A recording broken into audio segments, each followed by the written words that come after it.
Well, hello, my name's Mandy. My channel is Mandy Sorts It Out, and I'm doing a catch up today about all the different things that I'm trying to sort out.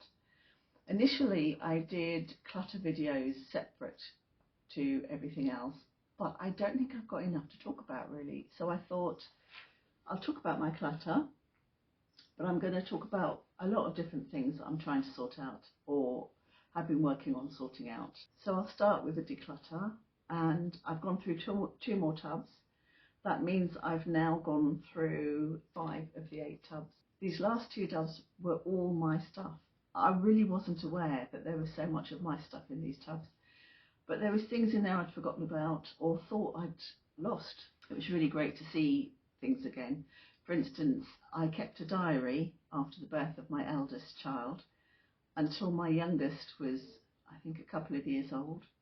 And then I think I ran out of time to keep it, or I just missed it for so long that I couldn't catch up with it. But anyway, I thought that diary was long gone, and yet I found it in these tubs, and that was really nice. I found other things as well. I found a recipe from my nan, which it really warmed my heart to know that I still had it.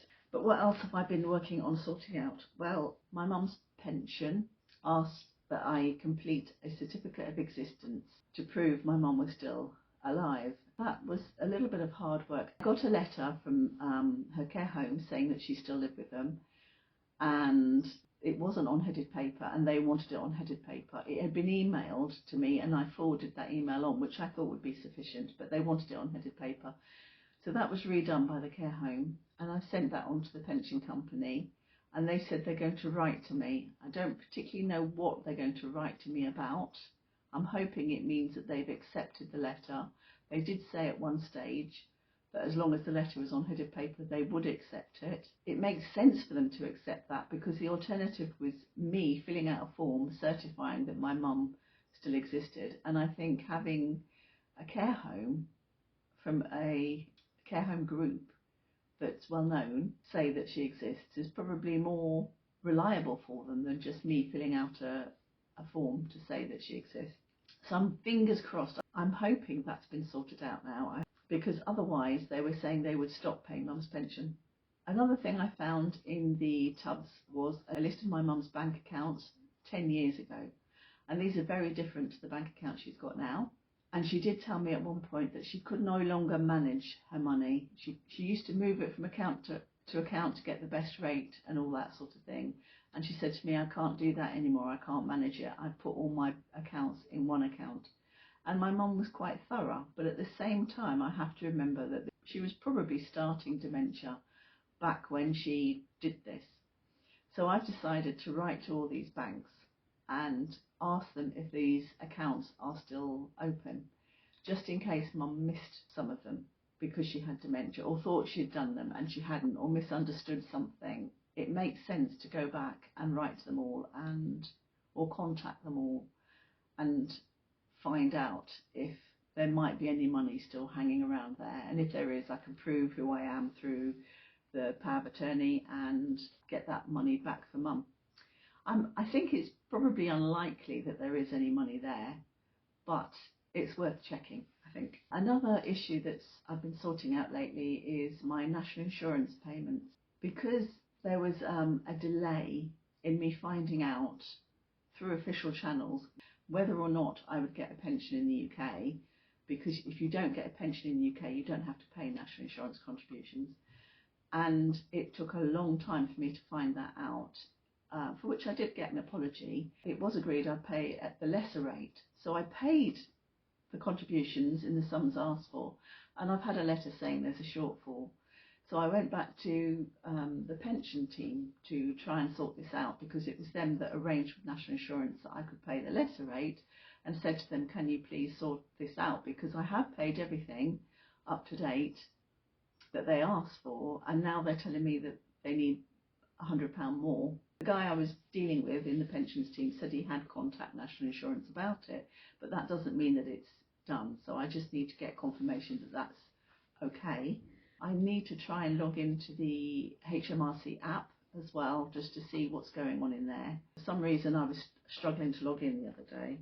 The next thing is pensions, and I've been watching videos on pensions, and I have recognised that the kind of employment pensions I've got are deferred benefit pensions, and I had no idea what that was. So I've been watching videos to educate myself on what a deferred pension benefit is and some of the things you can do with deferred benefit pensions, which has given me some ideas about how to deal with early retirement if that's what I choose to do.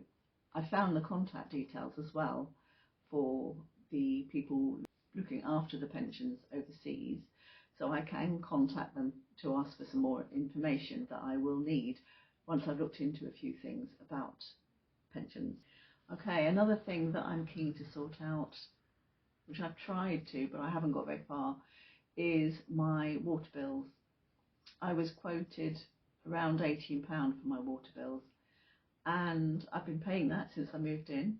I know I'm on a meter, but there's no online utilities account for me to check to see what my actual usage is for my water. So I'm a little concerned that when I get my next bill, it might be a bit higher than I'm expecting, and I might need to pay a bill off. The water bill in Bristol was about £25, so £18 seems very light. So I contacted the water supplier and asked if there was a way of finding out what my usage had been, and was told I needed to find the water meter.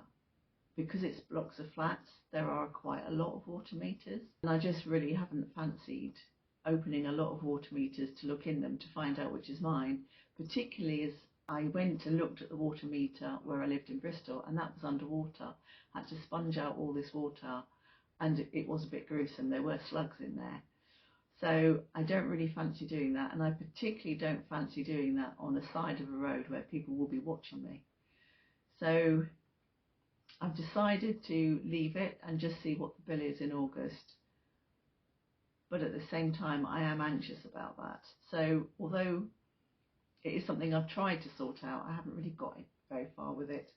Another thing I'm trying to sort out is something to do with my tax overseas. I was told that I was overdue a payment, but the paperwork I had said that the payment was due in November. But I was told that I was overdue in the beginning of June and that it should have been paid at the end of May. And I've been querying that and having no response whatsoever. So I'm going to think about the best way to respond to this and get on and see if I can find out some more. Weight loss, I thought I'd cover that. I've lost about £20 since April. I feel like I'm doing quite well. I don't want to drop weight too quickly because it's not healthy, but also I don't really want to starve myself. I want to keep myself well nourished as I lose weight. The fact that I've lost £20 does mean that I am at a point of needing smaller clothes, which is a bit of a concern because I don't have an awful lot that is smaller, and I don't want to spend too much money, because if everything works out, the next stage clothes down won't be in use for too long, because I will go through that and need to smaller clothes again.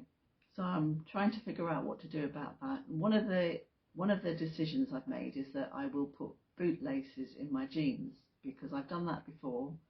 That helped a lot, having a bootlace inside your jeans waistband. These jeans are a bit loose. I will step back so you can see.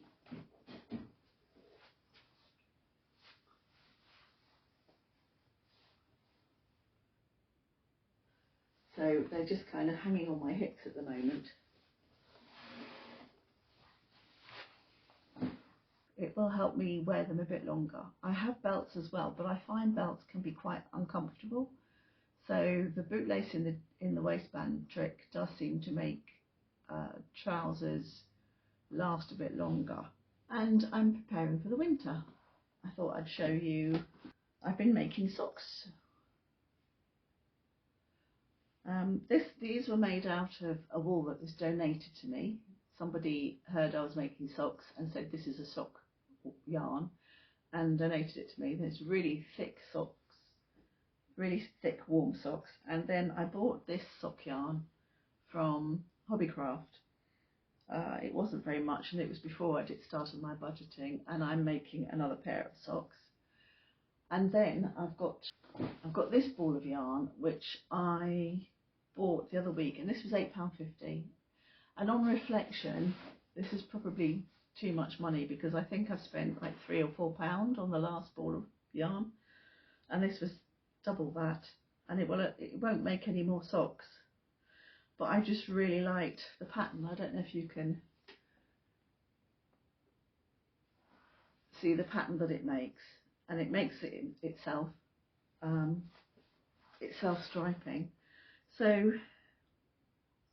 I couldn't resist that colourway, and I couldn't resist that style, and I think I should get some really nice warm socks out of all these different balls of yarn.